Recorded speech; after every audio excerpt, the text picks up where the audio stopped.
এই যে সামনে বড়দিন আসছে, বড়দিনে মুসলমানের ছেলেরা পিকনিক করতে যায়, আছে না না? দেখবেন বক্স ভাড়া করবে, 50-100টা ছেলে জোগাড় করে চাঁদা দিয়ে গাড়ি ভাড়া করবে, বক্স ভাড়া করবে, ডিজে লাগিয়ে দেবে, ফিস্ট করতে যাবে। ঠিকঠাক ঠিকঠাক ঠিকঠাক ঠিকঠাক, মুসলমানের ছেলে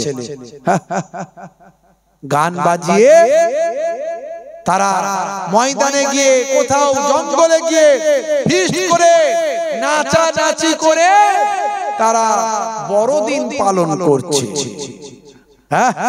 আরে বড়দিনটা কি নাচানাচি করার জিনিস? ওটা খ্রিস্টানদের বিশ্বাস। তারা বিশ্বাস করে যিশু খ্রিস্ট ভাই আমার তার জন্ম হয়েছিল, তার জন্মকে কেন্দ্র করে তারা বড়দিন করে। হে তরুণ যুবকেরা, তারা বলে যিশু, আমরা বলি ঈসা, আমরা বলি মুসা, তারা বলে মোজেস, আমরা বলি মারিয়াম, তারা বলে মেরি, আমরা বলি আদম, তারা বলে অ্যাডাম, আমরা বলি মা হাওয়া, তারা বলে ঈভ, আমরা বলি দাউদ, তারা বলে ডেভিড, আমরা বলি সুলাইমান, তারা বলে সুলেমান, আমরা বলি ইব্রাহিম, তারা বলে আব্রাহাম। তারা বলে এই বড়দিনে এটা হচ্ছে প্রভু যিশুকে কেন্দ্র করে তাদের বড়দিন, তার জন্মকে কেন্দ্র করে। তারা বলে একটা গোয়াল ঘরে যিশুর জন্ম হয়েছে, গোয়াল ঘরে। বুঝতে পারছেন ভাইরা আমার? তাদের কিছু বক্তব্যের সঙ্গে আমাদের কিছু বক্তব্য মিলে যায়, কিন্তু কোরআন মাজিদ পৃথিবীতে এমন একটা ধর্মগ্রন্থ যে গ্রন্থটা কখনো বিকৃত হয়নি। পৃথিবীর এমন কোন গ্রন্থ পাবেন না যে গ্রন্থ শত শত বছর ধরে অক্ষত অবস্থায় আছে, বিকৃত ছাড়া আছে, হাজার হাজার বছর ধরে বিকৃত ছাড়া আছে, এমন একটা গ্রন্থ পাবেন না এক্সেপ্ট কোরআন মাজিদ। কারণ পৃথিবীর কোন গ্রন্থ মুখস্থ করার সিস্টেম না, একটা কেবলমাত্র গ্রন্থ মুখস্থ করার সিস্টেম আছে, সেই গ্রন্থটার নাম হলো আর কিছু নয়, গ্রন্থটা হলো আল কোরআন। জোরে হবে না? আর জোরে হবে না? যদি আগুন লেগে ধ্বংস হয়ে যায় পৃথিবীর সব বইয়ের দোকান, তবু বিশ্ব থেকে হারাবে না পবিত্র কোরআন।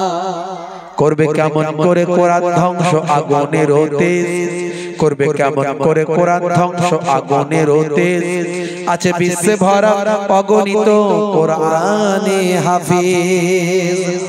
তারা ছাপি আসমানি গ্রন্থ, তারা ছাপি আসমানি গ্রন্থ, বাঁচাবে ইসলামের সম্মান,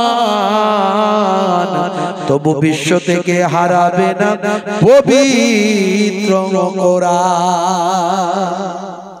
সেই কোরআন মাজিদকে পড়ে আমরা জানতে পারি ঈসা নবীকে আমার আল্লাহ চৌথা আসমানে তুলে নিয়েছে। আর যে বেশি ঈসা নবীকে মেরে ফেলার ষড়যন্ত্র করেছিল, তাকে আল্লাহ ঈসা নবীর চেহারাটা দান করে দিয়েছিলেন। মানুষজন তাকে ঈসা নবী মনে করে তাকে হত্যা করেছিল। আসলে আল্লাহ কোরআনে বলছেন ঈসা নবী মারেনি, ঈসা নবী মরেননি, ঈসা নবীকে কেউ মারতে পারেননি, তাকে সূলিতেও চড়ানো হয়নি, তাকে হত্যাও করা হয়নি। ঈসা নবীকে আমি আল্লাহ চৌথা আসমানে তুলে নিয়েছি। জোরে হবে না ভাইরা আমার, তরুণ যুবকেরা আমার? প্রত্যেকের ধর্ম বিশ্বাসকে আমি অশ্রদ্ধা করি না, তাদের বিশ্বাস তাদের কাছে, আমার বিশ্বাস আমার কাছে। বড়দিনটাই তাদের আনন্দ করেন, তারা উৎসব করেন, তারা প্রোগ্রাম করেন, তাদের প্রোগ্রাম করার অধিকার তাদের আছে, তোমার প্রোগ্রাম করার অধিকার তোমার আছে। বড়দিনটা খ্রিস্টান ভাইদের জন্য, কিন্তু তোমার জন্য নয়। তুমি যদি বড়দিনে গিয়ে তাদের সঙ্গে তাদের মতো হয়ে যাও, তাতে ভালো কিছু হবে না, তাতে তাদেরকে অপমান করা হবে। যেমন ভাই আমার, কেউ ইমানদার নয়, সে যদি নামাজ পড়ে তার কি নামাজ কবুল হবে? সে বরং নামাজকে সম্মান করলো কিনা বলতে পারবো না। সে ঈমান না রেখে ওযু না করে নামাজ পড়লো মানে নামাজকে অপমান করলো। সে ওযু জানে না, সে ঈমান জানে না, সে নামাজ পড়ছে, তার মানে নামাজকে অপমান করলো। রোজা রাখছে, মাঝে মাঝে খাচ্ছে আর বলছে আমি রোজা রেখেছি, কথা ঠিক না? পিপাসা ভাই, যারা রোজা রাখে তারা বোঝে রোজাটা কি জিনিস। যাদের মধ্যে ঈমানের শক্তি আছে তারা জান চলে যাবে তবু এক ফোঁটা পানি খাবে না। আর যে একটু রোজা রাখার অ্যাক্টিং করছে যে আমি একটু রোজা রেখে দেখি কেমন লাগে, সে লোকের কাছে বলছে আমি রোজা রেখেছি, কিন্তু যখনই পিপাসা লাগছে কখনো পানি খেয়ে নিচ্ছে, কখনো জুস খেয়ে নিচ্ছে, বলছে রোজা রেখেছি। সে তো রোজাকে অপমান করছে।